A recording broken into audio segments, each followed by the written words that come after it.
O por ejemplo, Perú. Perú es anarcocapitalista. En Perú no importa quién gobierne, el mercado funciona y rige el destino de los peruanos, e incluso el mercado informal es lo más importante que esta gente tiene. Claro. Es más, digamos, el peruano puede funcionar sin gobierno si quiere. No es izquierdista el peruano, no lo es muy conservador además. En América Latina, pocos países encarnan una paradoja tan evidente como el Perú. Por un lado, un Estado frágil, con instituciones debilitadas, gobiernos inestables y una larga historia de corrupción. Por otro, una economía que ha mostrado una resiliencia sorprendente y un dinamismo difícil de explicar a la luz de esa debilidad institucional. Esta dualidad ha llevado a algunos analistas a plantear una pregunta provocadora. ¿Y si el país funciona como una suerte de experimento anarcocapitalista, donde la energía social y económica no proviene de la acción estatal, sino de la capacidad de los ciudadanos para organizarse al margen de él? Escuchemos al escritor y politólogo argentino Agustín Laje referirse a la economía peruana, quien opina que en la práctica se desempeña como un modelo anarcocapitalista. Si a Javier Milei le va bien en materia económica, ese ejemplo se va a esparcir en otras naciones que no son de izquierda sus sociedades. Por ejemplo, la sociedad chilena no es de izquierdas. No. No lo es. No. A ver, por el agotamiento propio de su clase política tradicional, terminó eligiendo un chico llamado Gabriel Boric. O por ejemplo, Perú. Perú es anarcocapitalista. En Perú no importa quién gobierne, el mercado funciona y rige el destino de los peruanos, e incluso el mercado informal es lo más importante que esta gente tiene. Claro. Es más, digamos, el peruano puede funcionar sin gobierno si quiere. No es izquierdista el peruano, no lo es muy conservador además. Por un accidente de su sistema político, donde se presentan 20 candidatos al mismo tiempo, uno pasa a segunda vuelta con 15 puntos. Y pasó con 15 puntos frente a Keiko Fujimori, un maoísta que atraía al votante del sur del Perú, y terminó ganando por el odio hacia la familia Fujimori. Claro. Entonces, digamos, lo que es Perú, Colombia, Chile, que históricamente se enfrentaron al socialismo del siglo XXI, yo estoy convencido de que van a volver a la buena línea. Entonces, digamos, veo que la región está cambiando, puede empezar a cambiar. Yo veo, ciertos aires de cambio. Todo este diálogo empezó por qué nos pasa que siempre caemos en izquierdas, y yo diría, quizás las cosas puedan cambiar. Quizás que en el futuro venidero las cosas puedan cambiar. El anarcocapitalismo es una corriente radical del pensamiento liberal que propone la supresión total del Estado y la creación de una sociedad regida únicamente por la propiedad privada, el mercado libre y los contratos voluntarios entre individuos. Aunque esta visión suele considerarse extrema o irrealizable, la experiencia peruana invita a repensar sus premisas.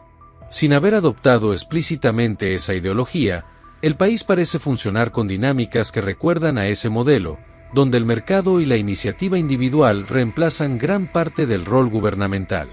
El núcleo de esta realidad es la informalidad. En Perú, más del 70% de la población económicamente activa se desenvuelve fuera de los marcos legales formales.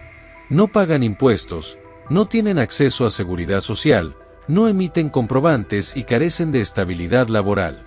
Sin embargo, lejos de traducirse en caos improductivo, esta vasta red se comporta como un sistema autorregulado que sostiene buena parte del consumo, el empleo y la generación de ingresos. La informalidad, más que un problema secundario, constituye el modo principal en que funciona la economía peruana. Un claro ejemplo de esto es el Emporio Textil de Gamarra en Lima, donde miles de pequeños talleres y comerciantes operan bajo reglas propias, algo que ilustra cómo la competencia y la confianza interpersonal reemplazan la fiscalización estatal. En provincias, el transporte mototaxi y los mercados barriales muestran una lógica semejante. Se organizan, fijan precios, establecen códigos de comportamiento y resuelven disputas sin intervención formal. La vida económica fluye porque existe una base de acuerdos tácitos y porque la necesidad empuja a la cooperación espontánea. Durante la crisis sanitaria del COVID-19, esta lógica paralela se hizo aún más visible. Mientras las instituciones demoraban en implementar subsidios, protocolos o campañas de vacunación, la sociedad civil reaccionó con rapidez. Se improvisaron cadenas de ayuda, sistemas de delivery informales, mercados itinerantes y formas digitales de trueque. Muchas de estas iniciativas fueron más eficientes y rápidas que las soluciones oficiales, revelando que el tejido informal contaba con mecanismos de resiliencia propios, forjados en la práctica cotidiana de sobrevivir sin un Estado confiable. Esta autonomía no surge del vacío. Es el resultado de décadas de desconfianza acumulada hacia las instituciones.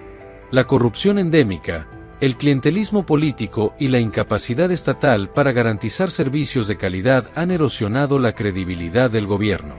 Para millones de peruanos, el Estado no representa un garante de derechos, sino un obstáculo.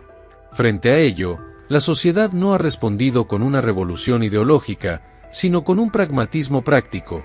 Si el Estado no funciona, se lo bordea. La seguridad ciudadana constituye otro campo donde se evidencia esta dinámica. En zonas urbanas y rurales, la población ha creado mecanismos de defensa propios, rondas vecinales, patrullajes comunitarios y servicios de vigilancia privada. Allí donde la policía es percibida como ausente o ineficaz, los vecinos establecen sus propias normas de convivencia y sanciones. Estos sistemas, aunque a veces extralegales, responden a la lógica de suplir un vacío institucional que el Estado ha dejado. Este panorama lleva a una reflexión de fondo.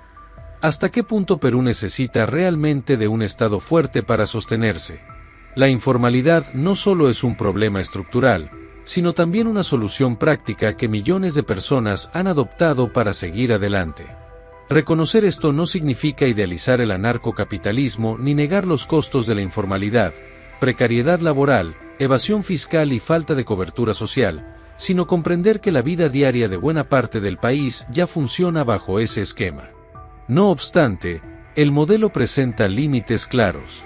La ausencia de regulación adecuada perpetúa desigualdades, restringe la movilidad social y limita la capacidad de inversión pública en áreas cruciales como salud, educación o infraestructura. La evasión tributaria debilita al Estado, y la falta de planificación a largo plazo genera vulnerabilidades frente a crisis internacionales. Paradójicamente, el mismo pragmatismo que ha permitido la supervivencia colectiva, impide al país consolidar una estructura institucional que reduzca esas brechas.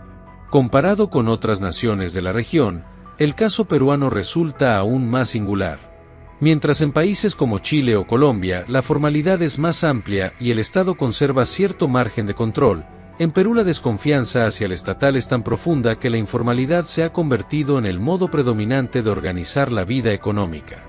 Incluso Bolivia, con todos sus problemas, ha mantenido un rol estatal más fuerte en la gestión de sectores estratégicos. Perú, en cambio, parece haberse encaminado hacia un modelo donde la resiliencia ciudadana compensa la ausencia de un Estado eficiente. Por ello, más que un experimento ideológico, lo que ocurre en Perú es un laboratorio empírico. El país no abolió al Estado, pero en la práctica, en muchos sectores, este se retiró o perdió capacidad de incidencia. Allí donde no llega la ley, los ciudadanos han aprendido a crear reglas propias. Negocian, acuerdan, sancionan, producen y distribuyen. Se trata de una sociedad que avanza no gracias a las instituciones, sino a pesar de ellas. Lo que surge entonces, no es una utopía ni un fracaso absoluto, sino una forma de pragmatismo radical. En este escenario, el orden emana más de la costumbre que de la ley escrita, y la cooperación comunitaria sustituye lo que deberían garantizar las políticas públicas. Perú se sostiene como un ecosistema paralelo, donde la autosuficiencia reemplaza a la burocracia, y donde el ciudadano común se convierte en el verdadero motor del país. Esta fortaleza, sin embargo, plantea un dilema profundo. ¿Seguirá el Perú prosperando al margen del Estado, o llegará el momento en que la falta de institucionalidad se convierta en un límite insalvable para su desarrollo?